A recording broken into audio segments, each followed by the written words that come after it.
Do good business with Vati of Sweden. Business for SDGs Change Leaders. Episode 2. Emma Estborn. Hi, Emma. Hi. Hi, welcome to this short interview with you. I'm so happy to have you here. And you've been one of the course participants during this spring. And I would love to hear, and if you could share with us what you do, and just please introduce yourself. Yes, thank you. Yeah, it's been the perfect road to go this particular spring, I would say. So a bit about me. I'm Emma Estborn, business developer and process facilitator. And I've been working for 20 years with transformations, innovation, development, and with different types of companies. But I would say mostly with the creative industries, digital industries, media, customer-centric driven companies.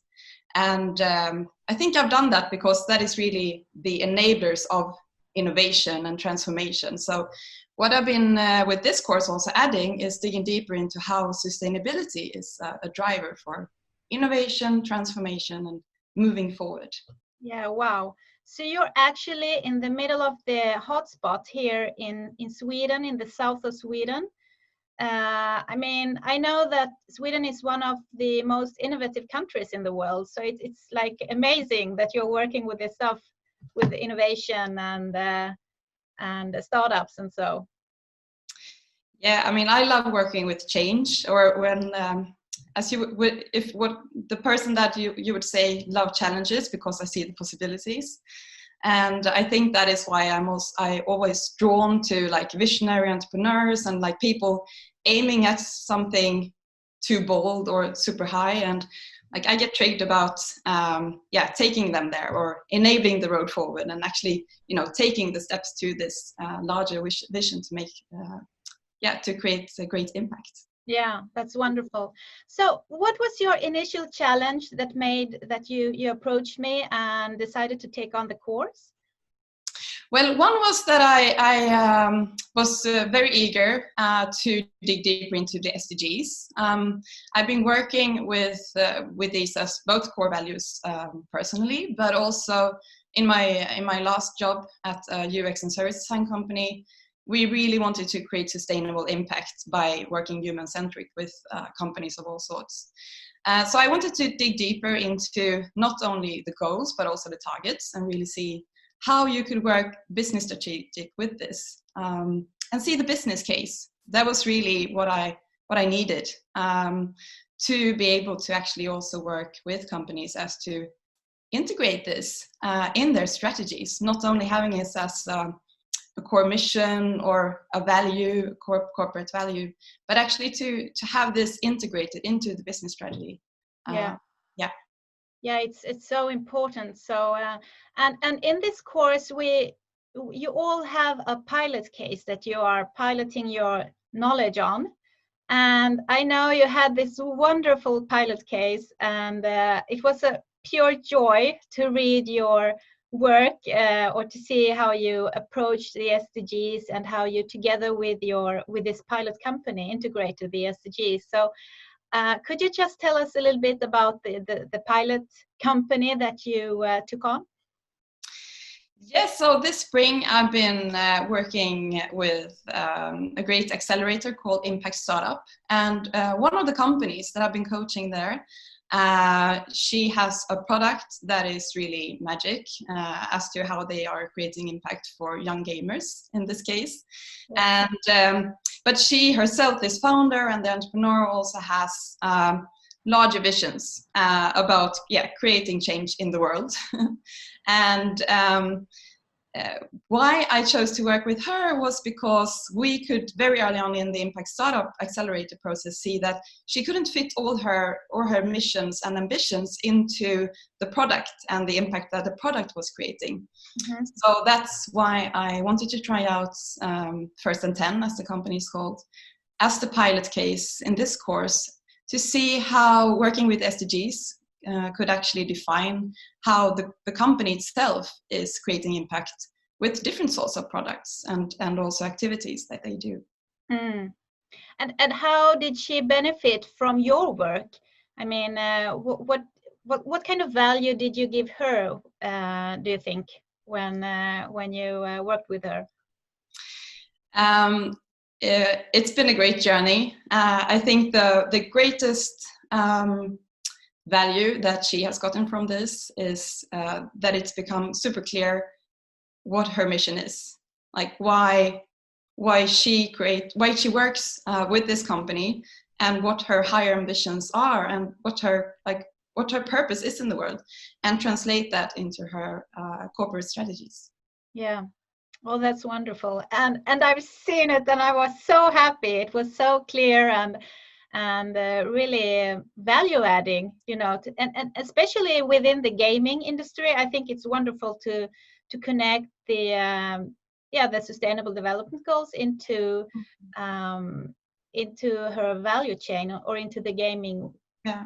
Gaming world. And I also believe that it's super important to work with the sustainable goals in the games industry, because I mean, we all know that not every company in the games industry are working sustainable. And there is also, of course, a backside of people gaming, no matter what game you have, but also, there are side effects that are quite negative in this sector. So that's also why I love working with Leslie and this company, is that she is in this industry to change it, but not to work against it, but she uses the industry as to make it better, and to leverage, to make use of the behaviors that are already there, and to make them more sustainable.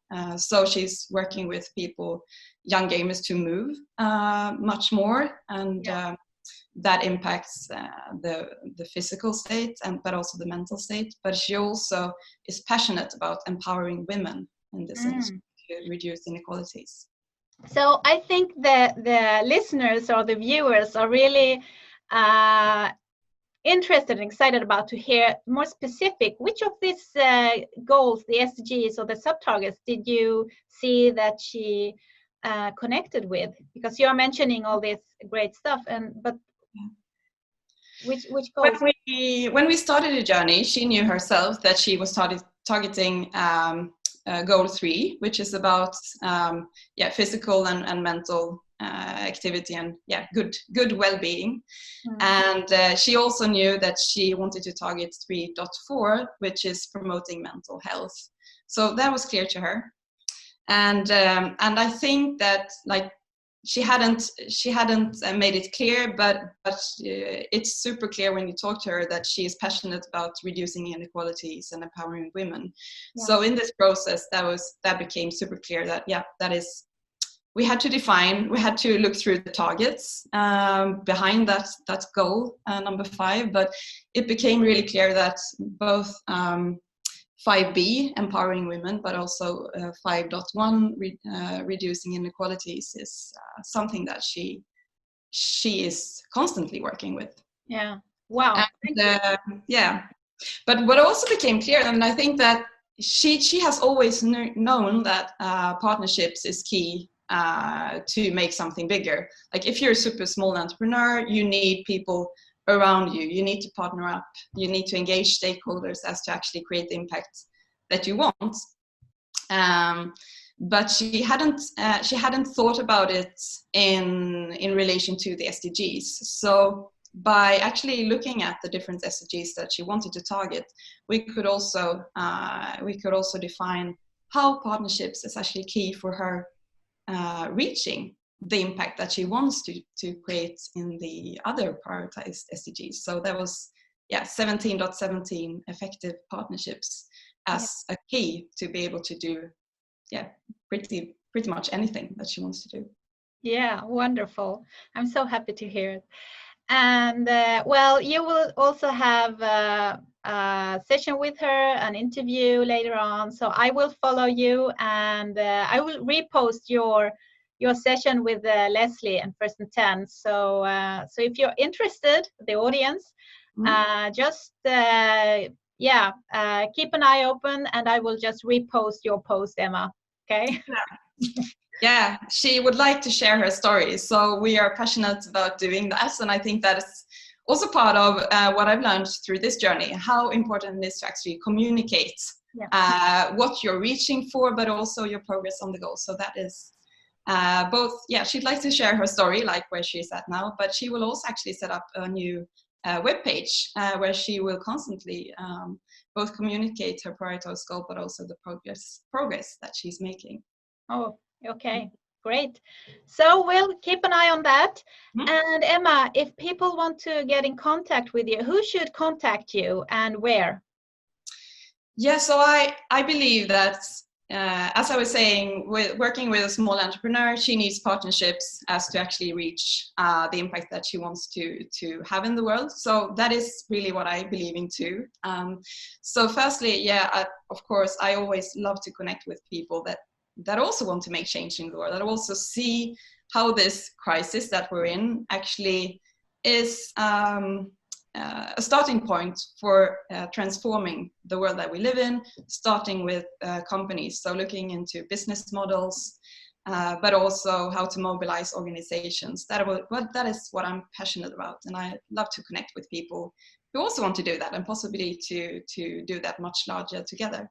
Yeah. But then, of course, also with the companies that want to accelerate, that actually want to see what can we make out of this crisis? How can we actually move to a much better world? And how can we start with us? How can our way of working, our way of defining our business, how can we develop that to actually create much larger and greater impact? And probably also to have a more purposeful and meaningful work life. I'm so happy.